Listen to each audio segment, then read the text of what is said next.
tackle the looming lockout from both sides of the line. Former Senator Arlen Specter of Pennsylvania joining us from Philadelphia this afternoon. His recent op-ed in the New York Times brings to light the economic implications of that possible lockout still. Also with us, Andrew Brandt. He's the president of the National Football Post and an ESPN sports business analyst. Andrew, by the way, has more than 20 years experience working in professional football.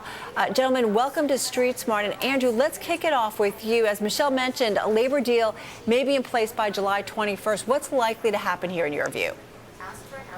Well, we're in like the week 7 of these secret negotiations that have gone around the country since the courtroom football sort of was pressed pause. And these negotiations have really focused on the issues you talked about. How to split $9 billion of revenue, which by the end of the deal may be $20 billion of revenue. How to deal with these rookies who have always made more than the owners want and, frankly, more than veteran players want. And also how to deal with paying cash minimums. I managed a cap in the NFL for many years. Cap minimums don't have the teeth that cash minimums do.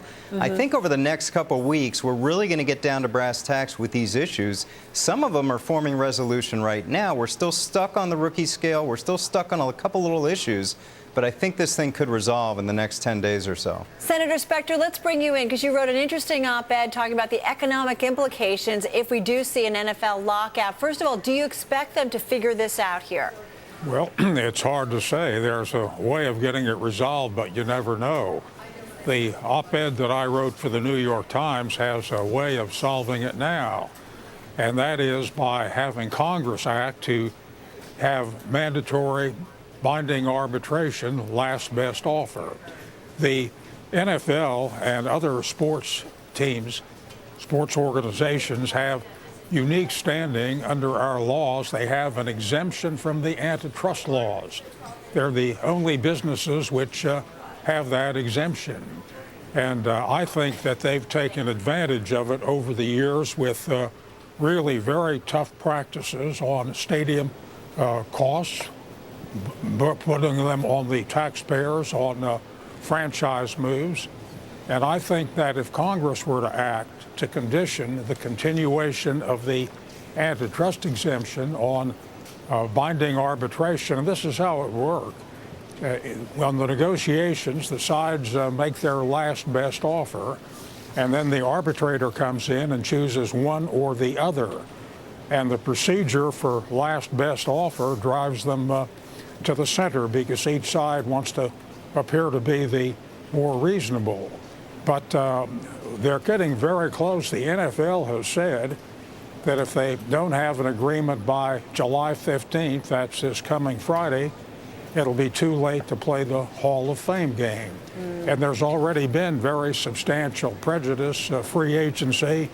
Rookies can't get the playbooks, and it has an enormous economic impact. Besides the $8 billion in TV revenues, you have costs to the cities. Each game is worth $20 million to each city, and you multiply that out, and it's a $5 billion loss in people's employment, revenues, taxes, et cetera.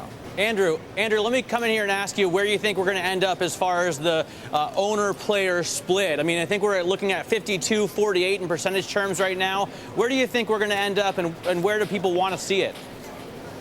Well, it's always the biggest issue of any negotiation, the NBA as well. How do you split $9 billion of revenue? Who gets how much? Ton of money coming into the NFL. The players have been 50-50 all the way. From way back in February, we said we want half the deal, and that's what the players have always maintained.